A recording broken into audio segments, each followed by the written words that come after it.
So, we began Revelation chapter 8 last week, right? And we read about the 7 angels who received the 7 trumpets from the Lamb, right? And they were standing before the throne ready to serve God. The full effects of opening all 7 seals include 7 trumpets, judgments, which is where we're starting now. Then there'll be 7 bowl judgments. And so it turns out there's 19 total judgments in this section. That's a lot of judgments in this section. We've already gone through some judgments before this that were pretty bad. And now we're going to get 19 more. That's a lot to take in. So we'll see what happens as we progress. So at the opening of this 7th seal, 6 judgments, the 6 seals, have passed, right? We've already done 6 of the 7. And 13 remain. 13 more judgments remain out of the 19. So there's 6 trumpets and 7 bowls that we're still going to go through.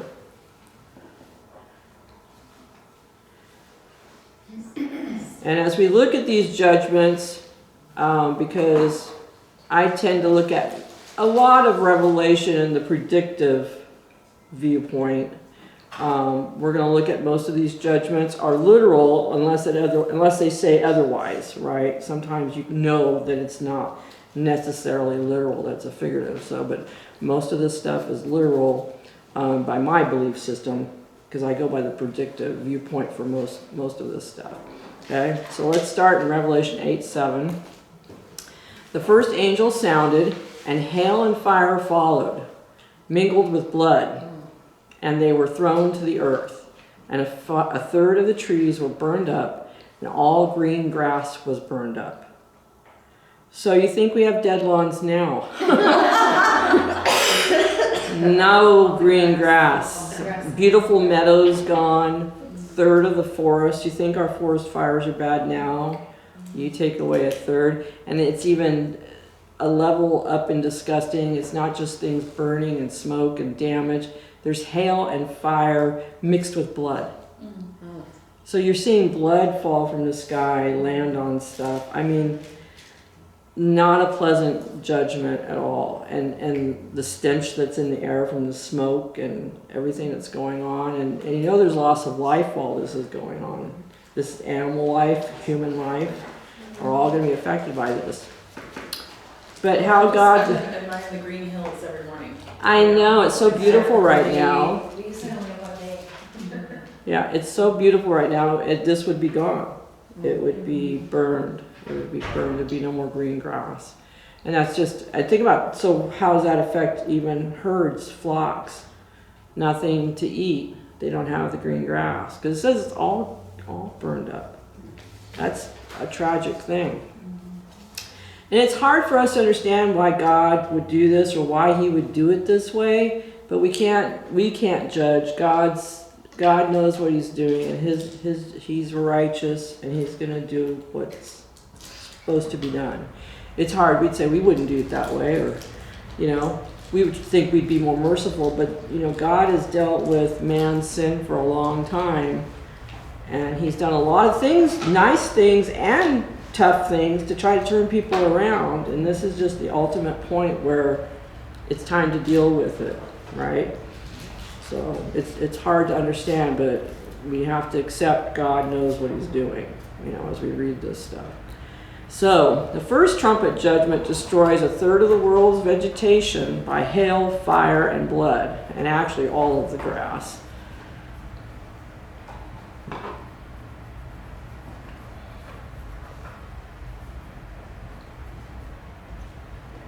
So this judgment, does it sound familiar at all? Does it ring any bells? Kind of sounds like the one, was it in Exodus? Exactly. It's very similar to the 7th plague in Egypt, which you read about in Exodus 9. You guys got all these? Okay, so Exodus 9, 23 to 24. And Moses stretched out his rod toward heaven, and the Lord sent thunder and hail, and fire darted to the ground, and the Lord rained hail on the land of Egypt.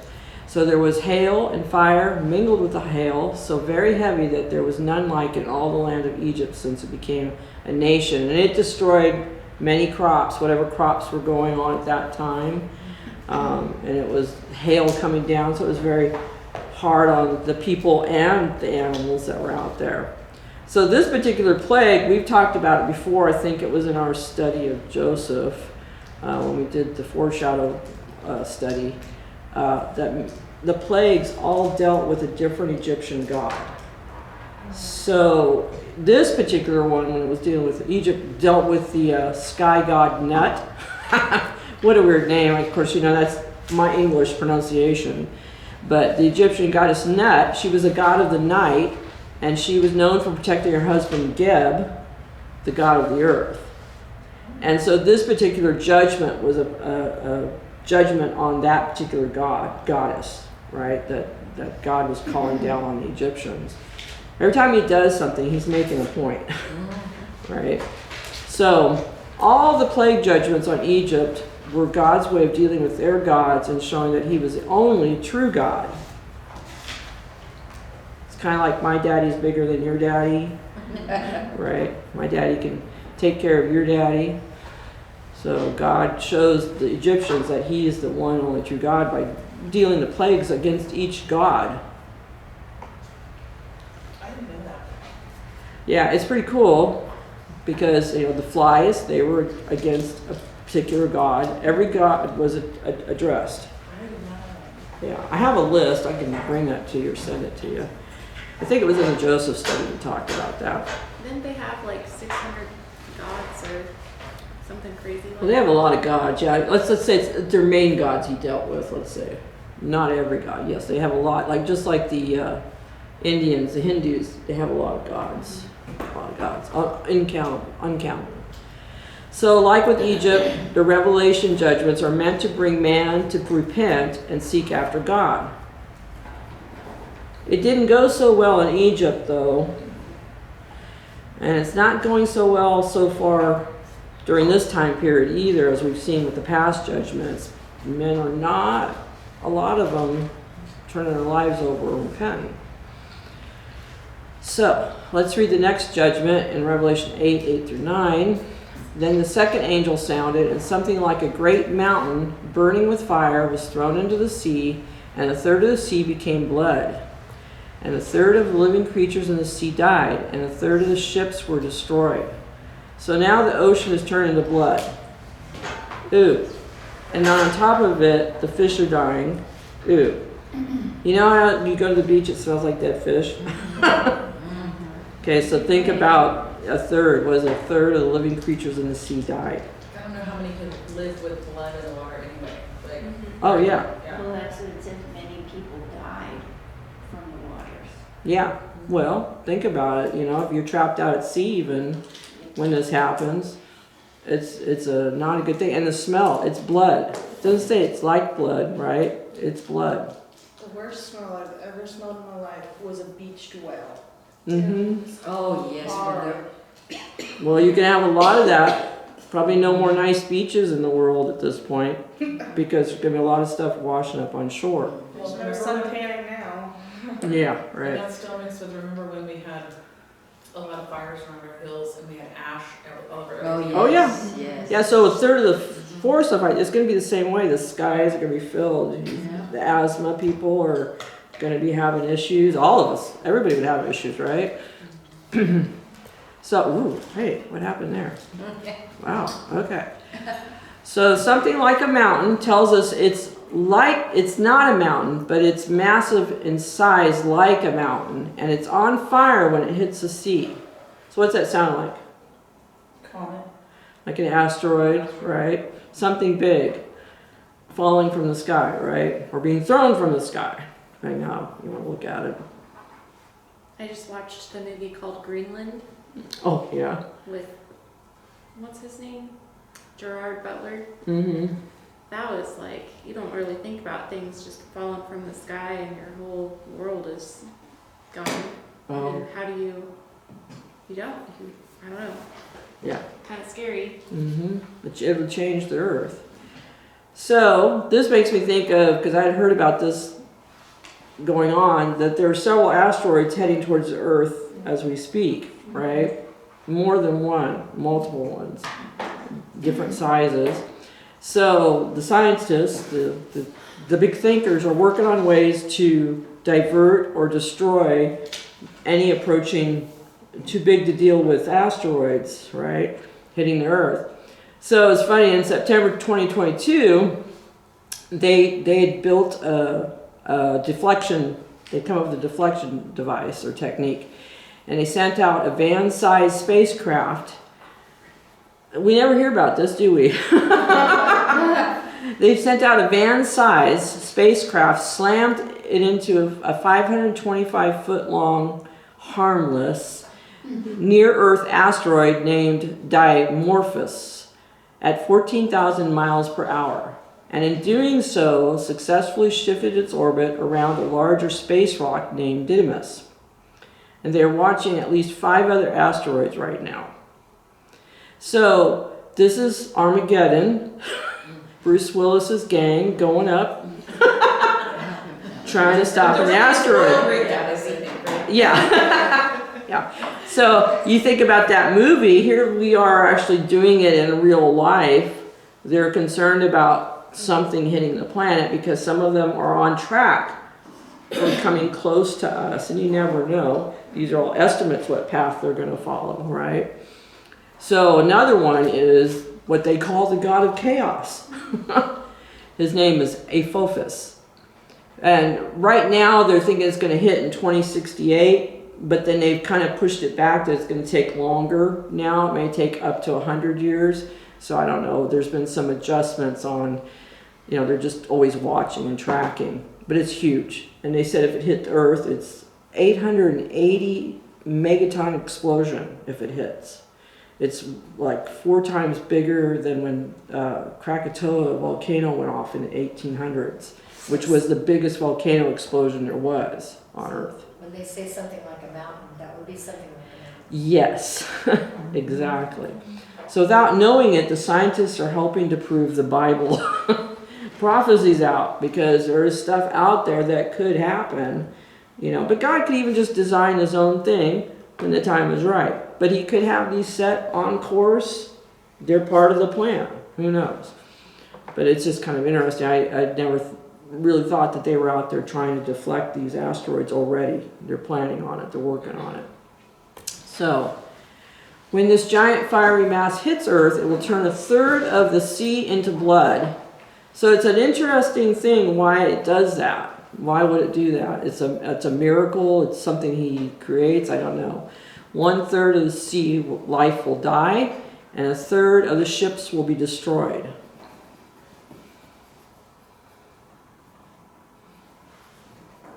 So that can be our transport ships, that can be our military ships, fishing boats.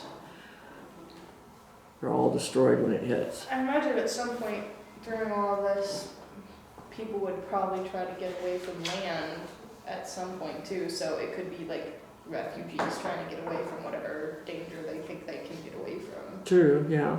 I'm sure there's going to be a lot of people running to wherever they think is safe, but there is really no place safe. He hits the forest, he hits the oceans, he hits the landmass. I mean, you're not going to escape God, but I'm sure man will try, because we're Like you always... said, Gabby, if everything's on fire, you want to go. You run. Somebody would vote. Yeah. And look, there's been earthquakes already that were pretty massive. Carnival Cruise might still be operating. Yeah. Right. Come away with me. No. How's that song go? So perhaps John is focused on the Mediterranean Sea, and interestingly, that is where the permanent home of the U.S. Sixth Fleet is, at least at the time that this fact was given, along with other fleets from countries around the world. So if it hits a main area where all the ships are already stationed, they're all going to be wiped out. That could be why 1/3 of the ships will just go bye-bye. And you think there's tidal waves from that as well, right? And I was thinking, both Tara and I had experiences. I remember when I was younger, the red tide that came into Mexico, off the coast of Mexico, and Terry was around when the red tide came into the Florida coastline, and it killed all the fish in its path, and it looked like blood. wasn't blood. It's some kind of, I don't know, bacteria or something that suddenly grows and just keeps expanding. And it just kind of had that visual effect of that. Looks like blood is flowing in, and then all the fish die, and they roll up on shore. And I remember when I was younger, it happened on this side, and it happened when he was in Florida on that side. So similar kind of idea. And it'll kill the turtles. And on the East Coast, it was killing the turtles, the dolphins, the manatees, everything. And the fish began to be paralyzed, so it paralyzes them and they die. Whatever the toxin is, whatever is growing. So it was pretty disgusting to see it roll up on the beach shores, even that small scale. This is just a small scale compared to what's going to happen. So let's read the next. They didn't know what caused it? It just happens, and it spreads really quickly. I don't know. I don't remember if they've ever figured it out or conquered it. Because I remember on this side. Yeah. So I don't know if they've ever resolved it or not. They just have to wait for it to die off, whatever it is that's growing. So let's go on to the next judgment. Then the third angel sounded, and a great star fell from heaven, burning like a torch, and it fell on a third of the rivers and on the springs of water. So now the rivers and the streams and the springs, the fresh water is being hit. They gave it a name. The name of the star is wormwood, yeah. A third of the waters became wormwood, and many men died from the water because it was made bitter. So now the fresh water is affecting things. There is a shortage of everything. Shortage of probably herds and flocks, shortage of vegetation to eat, vegetable crops, a shortage of fresh water, a shortage of fish. So the food supplies and everything is being taken away. And this star, actually in the translation, it's a literal star on fire.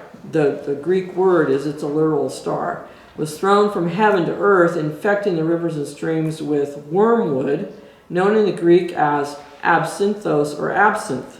Do any of you people remember that old time word? Poison. This star brings a poison with it. That's why it's called wormwood, because it's absinthe.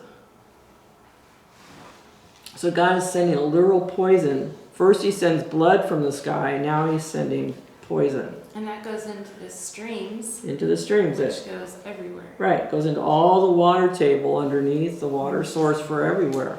Yeah, nobody's going to be safe. I can't imagine people struggling to find more deaths from the water now. So, wormwood it used to be sold as a drink, absinthe. Can you imagine people sipping on this stuff? What's wrong with them? But I don't know. Tonight's folly is tomorrow's regret. Yeah, very good slogan on that. But what a tragedy, and I just can't imagine living during that time. I don't want to imagine living during this time. It's just disgusting. It's gross. It's heart-wrenching. The death that people are surrounded with, and you would think maybe you would cry out to God, but less it makes people more angry. Perhaps it makes them more angry. I don't know. Excuse me. There are some viewpoints that view this stuff in a different way.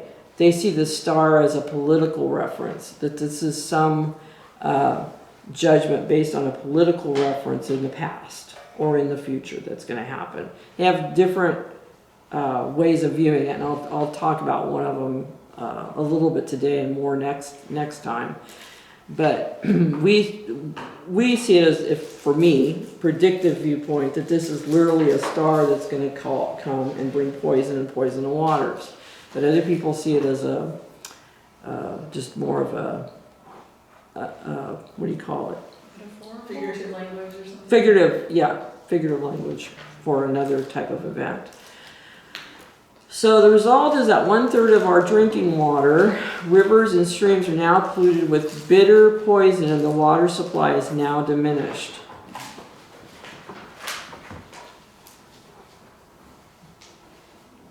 This is when you're going to want to have your garage stacked up with water bottles. Right? Until somebody finds out you have it. Exactly. How much walking did? Yeah, gotta hide it. Well, that's the other thing too, is like, how much electricity, how many of your devices and things like that are you gonna have working during any of this time? Oh no, You know, it's like, it's you're not gonna have probably any kind of like garbage pickup at your house, is what I'm trying to say. No. You're not gonna have any no, yeah. of those things that you usually have, electricity, probably you're not gonna have. Well, you lost the rapture workforce, the people that were raptured, right? So whatever jobs they were all in, you've had death from the earthquakes that took place. You've had deaths from the tidal waves, the hail, the fires, It's lack of shocking that food. there's anyone still on Earth at this point. You would think, but we have a big population now. But yeah, getting around, electricity, phones, can't communicate with loved ones. You have no idea where they're at, what's going on with them, because you can't communicate. Every bit of grass is burned up. Yeah, Like, you don't have livestock. yeah. Very, very sad and tragic. Very disconcerting. Okay, so the fourth angel sounded, and 1/3 of the sun was struck, 1/3 of the moon, and 1/3 of the stars. So 1/3 of them were darkened. And 1/3. that affects a lot more than you think. Like all the tides and everything. Oh, well, it's not saying they're gone, they're darkened. 1/3 of the day did not shine, and likewise the night. Now before, I think in one of the other judgments, there was actual some removal of sun or stars or whatever. But this time it's a darkening, it's a dimming. And I looked and I heard an angel flying through the midst of heaven saying with a loud voice, "Woe, woe, woe to the inhabitants of the earth, because of the remaining blast of the trumpet of the 3 angels who are about to sound." Okay, so now there should be no question in anybody's mind about what's going on, because what just happened, an angel flew over after all these last 4 judgments and tells them, "Woe, woe, woe." And that should tell them God is here, God is real. And there's going to be another angel that's going to fly over at another point that is actually giving the gospel message, from what I remember, and we'll get to that. So there should be no question in anybody's mind about what this is all about. And I would say it's probably gonna be a lot colder. Colder? Oh yeah. Well, if you dim the sun, you think about if it's dimmed in power ability, if it's not just like dark, Even if you only have a 30-minute daylight, yeah, it's a lot colder. it's colder, yeah.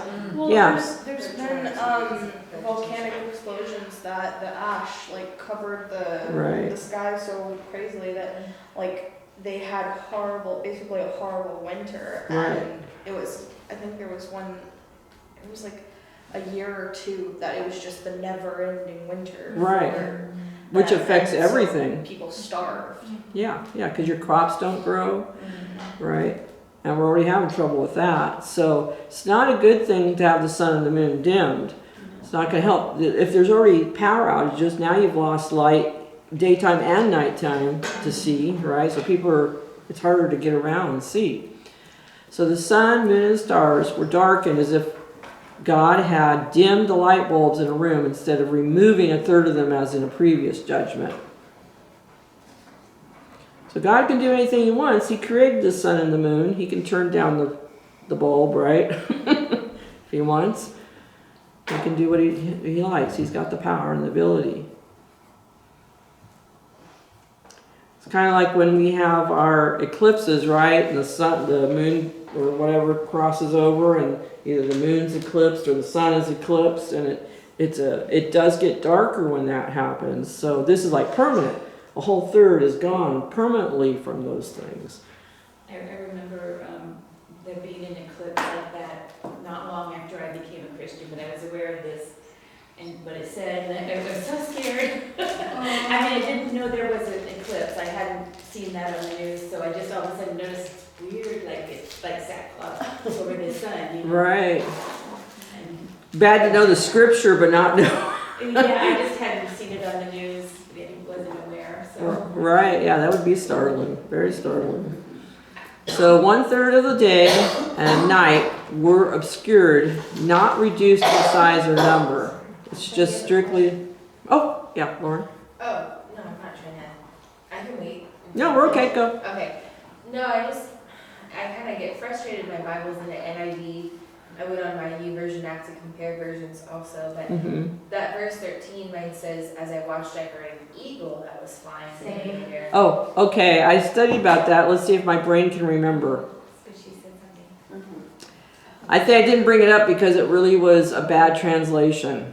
And that's NIV, right? Yeah. There you go. But it's also NCV and HCSB also says. They did it eagle. too? Okay. Yeah. I just Is found this that the new frustrating. NIV or No, like mine's the old one?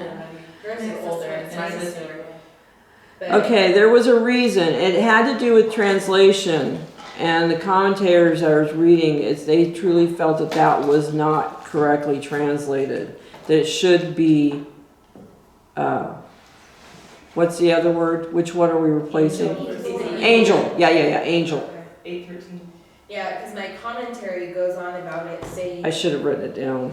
in Habakkuk there's a vulture that symbolizes swiftness and destruction. Yes, yeah. Oh, yeah. I think I just read Picture yourself.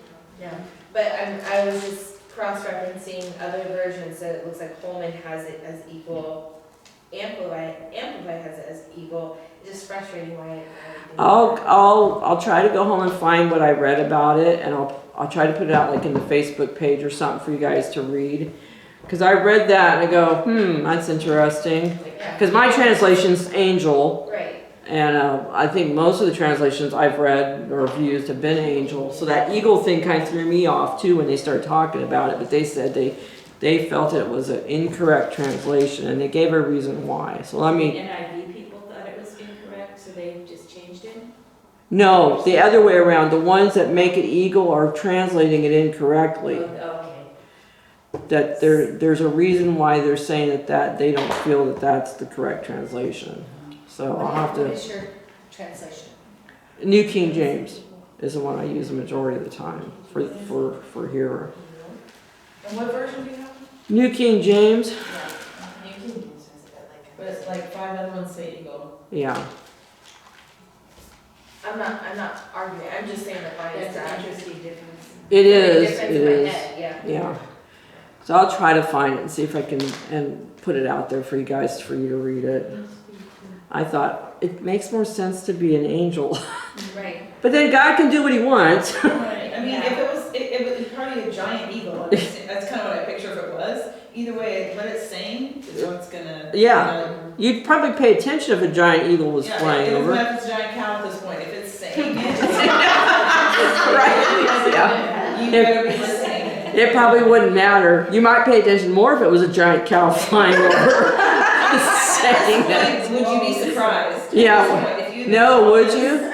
Can you imagine living through this and seeing one thing after another happen? What would you be thinking? You'd be scared out of your wits, I'm sure. Listen to your God say. I was just scared because of eclipse. Yeah. And I didn't know there was one. Yeah, it's alarming, but to think, and you're trying to circumvent how to live, you're probably worried about family, you know, what's going to happen next? Where am I safe? You know, and you're trying to find that, you know, when people are starving and they're lining up places trying to find food, you know, people are probably hunting everywhere for food. There's rubble everywhere from all the destruction. People are stealing. And you could see murder. You could see murder for supplies. Well, even just the riots that we have nowadays, I mean, Yeah. they're going bonkers with Yeah, businesses and whatever, yeah. And that's not even over like survival. Yeah. No. Yeah. Mm-mm. Great. Yeah, survival will make people do crazy things. Okay. So let's look at one of the views. The preterist view, which is the Roman Catholics in general, see the trumpet judgments, particularly the first 4, as fulfilled in the destruction of Jerusalem and the Jewish nation by Rome in 66 to 70 AD. So they see this as over with. These 4 judgments are over with. Okay, so they're interpreting the symbolic earth, sea, and mountain as Israel and its people, with events like Roman military actions on the Sea of Galilee. It's a very interesting interpretation. It's very watered down, if you ask me. Like, Roman military would be no joke, but this is much more intense. It's much more intense than what they're describing. I'd have to go find their exact, how they would equate everything. But it just, well, when you get rid of it, it's not a threat anymore to you or to your people. Everything's good, right? Well, it's more comfortable. Yeah. I think it's in the past. It's gone. It's over with. It was all because, If Terry would just preach nice things, more people would. yeah. But see, I see this very much going, and I don't know how much you know, but the especially the older Catholic Church from way back, they were anti-Semitic. And so that's even why we ended up with the change in the calendar system, was because they didn't want any of our holidays, Easter, whatever, falling on Passover or anything too close together like that. They didn't want the Christian holidays celebrated with the Jewish holidays. So they forced that change of calendar on society since they had such control at that time. So you can see this, turning this judgment as it's all against Israel. It's done. It's over with. Israel was judged by these 4 angels way back when. And you can see that that played into their anti-Semitic thinking way back then.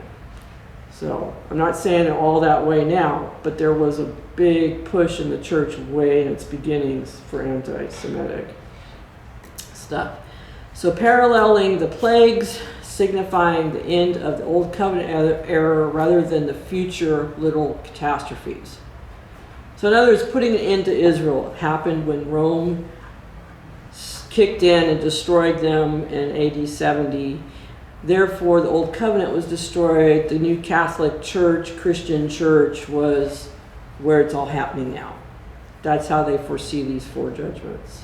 So that kind of goes along with a popular view that's out there of being anti-Zionist. Yes, right, exactly. This sounds a lot like the stuff I've heard from them. There's a lot of that push out there, again, strongly, unfortunately. So, yeah, it made it nicer for the Catholic Church, but, you know, they are not caring at all about the Jewish people. You know, and I just see it as, if I'm going to believe that the plagues were real in Exodus, Right, why would I not believe they're going to be real right now? right. You Yeah, know, it's one of the big I don't points. think you can pick and choose. Mm-mm. Some things in that Revelation, you know, they're a figurative explanation or of what, you know, they're representing something. Other things are very literal. The majority of it's very literal. Okay, so one of the views I don't think I told you about in the first lesson was the historicist. Historicist. Oh, you say that. The historist. Historist. Historicist. There you go. That's your word for the night. Historistic. Historistic. That's easier to say. Put the IC on you. This view interprets biblical prophecies as unfolding sequentially throughout history from the time of the prophets until the second coming, which stands in direct opposition to the way I view it, the predictive view. So in other words, kind of like the Roman Catholics did, they said, you know, that whole first 4 judgments happened at AD 70 with the Romans against Israel, right?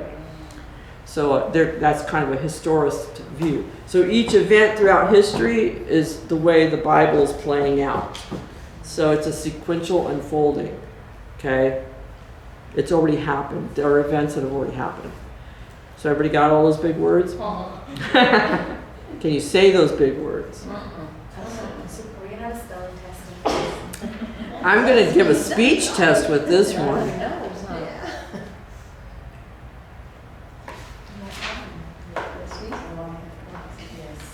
So I bet you want to know which denomination believes this way. Yeah. The unveiling of the historist. Is it on your paper already? No, for the next one. No.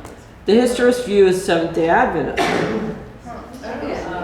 They're one of the few denominations that still hold to this view.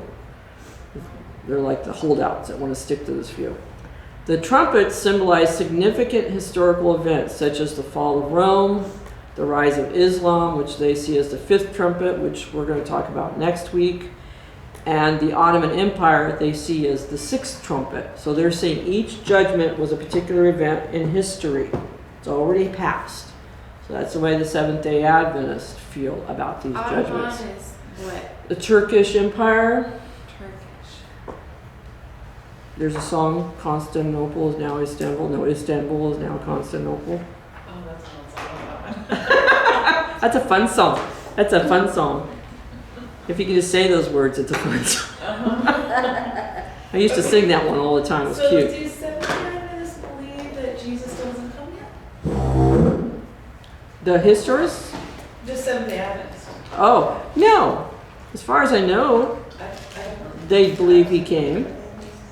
I know they are very strict about the Sabbath. Right. They believe a lot of the legalistic things. Yeah. Yes. Okay. But they view all this future, what we see as future, is all done. Right. It's Past. like a summary of the Bible. Yes, yes. That makes life easier as well, right? When you get rid of the future judgments, you really don't have anything much to worry about, it would seem like.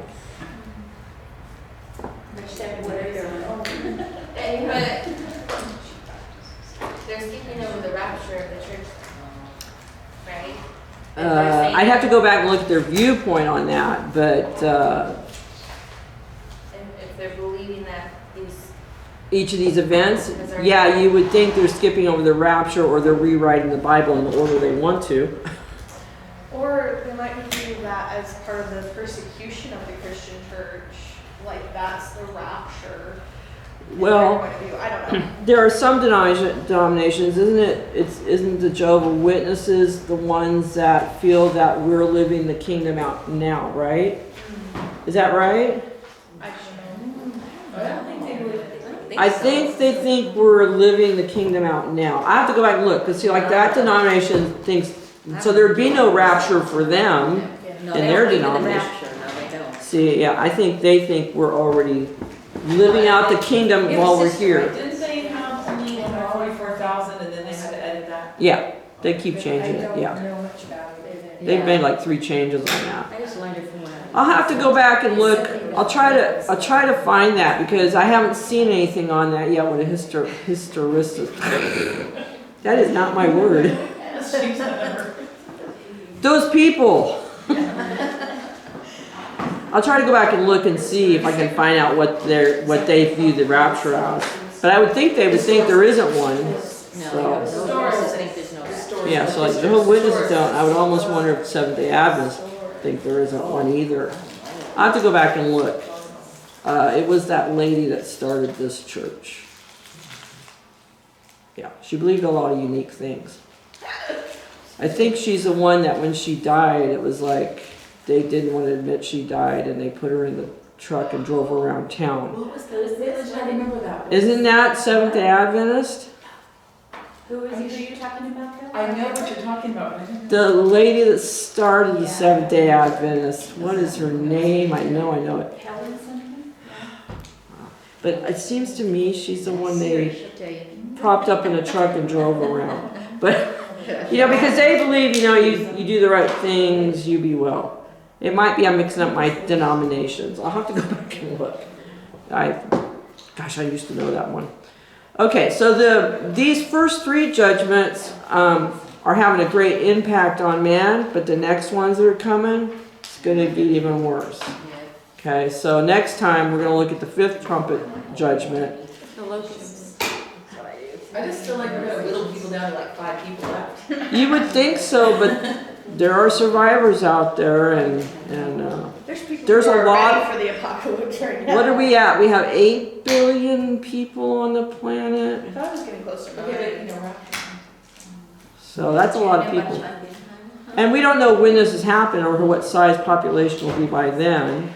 So, yeah, it's not going to be good all the way around.